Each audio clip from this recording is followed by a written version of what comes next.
T'es là, tu respires, mais t'as déjà eu cette sensation bizarre, comme si ton âme était en mode avion, pas de réseau, pas de GPS, pas de sens. T'as tout ou presque, un job, des potes, peut-être même une famille qui te kiffe. Mais au fond, t'as l'impression de tourner en rond, comme un lion dans une cage dorée. Ce fait que tu ressens, il n'est pas là par hasard. C'est pas un bug du système, c'est le système lui-même.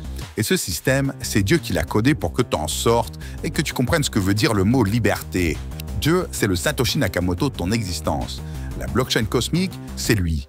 Et dans cette vidéo, on va passer en vue 3 actes puissants et sous-estimés qu'il a laissés derrière lui pour s'échapper de la matrice. Ecclésiaste 3.11. Dieu a mis dans le cœur de l'homme la pensée de l'éternité. Tu piges, ça veut dire que tu as été programmé pour l'infini. Mais toi, tu te bats avec des miettes. T'empiles des trucs qui brillent en espérant que ça remplisse ton vide. T'es comme un gosse qui essaie de réparer un trou dans un mur avec des post-it. Ton cœur, c'est pas une tirelire à selfie ou habillé. C'est une porte grande ouverte sur l'infini. Un vide qui crie qu'il est fait pour être rempli de quelque chose d'éternel.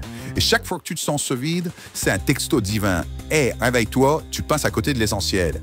Et attends, on parle pas juste de vide existentiel ici.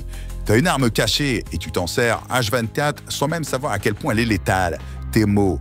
Proverbe 18-21, ça te dit quelque chose? La mort et la vie sont au pouvoir de la langue. Laisse-moi traduire ça. Ta bouche, c'est un foutu bulldozer. Chaque mot que tu lâches, c'est soit pour terrasser le terrain et préparer les fondations d'un truc monumental, soit pour écraser tout sur ton passage et laisser derrière toi un champ de ruines. T'as les manettes en main, mec. Tu construis ou tu démolis. Mais une chose est sûre, impossible de passer inaperçu avec ce truc-là.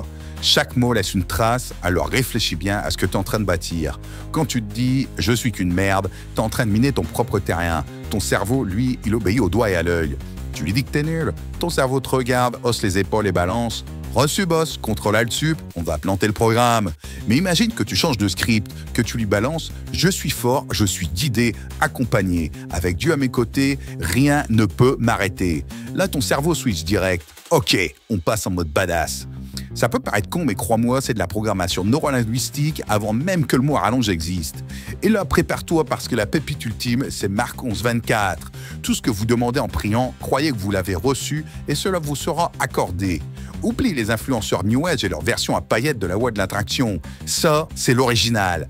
La Bible, c'est une carte vers la sortie de la matrice. Ce que Jésus te dit là, c'est pas de la magie bisounours, c'est du concret, du brutal. Tu crois vraiment en ton objectif? Si tu vis comme si c'était déjà accompli, tu vas naturellement diriger tes pensées, ton énergie et tes actions dans cette direction. Et là, mon pote, le miracle, il est à portée de main.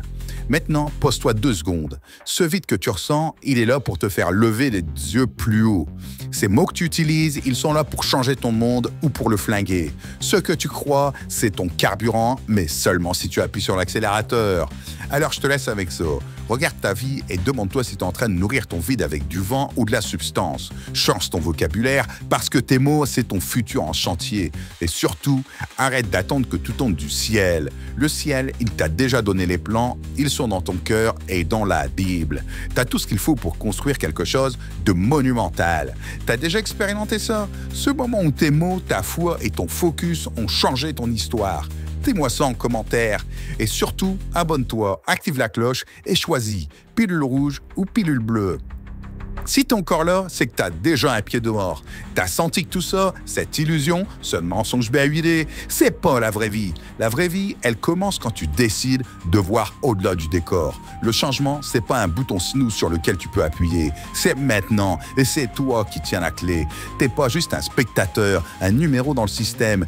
T'es la foutue anomalie, celle qui peut casser le code, réécrire les règles et libérer les autres. Alors fais ton choix, reste dans la matrice ou sors-en pour de bon. Mais si tu sors, sois prêt, parce qu'une fois que tu as ouvert les yeux, t'as plus d'excuses. C'est toi le game changer, alors assume.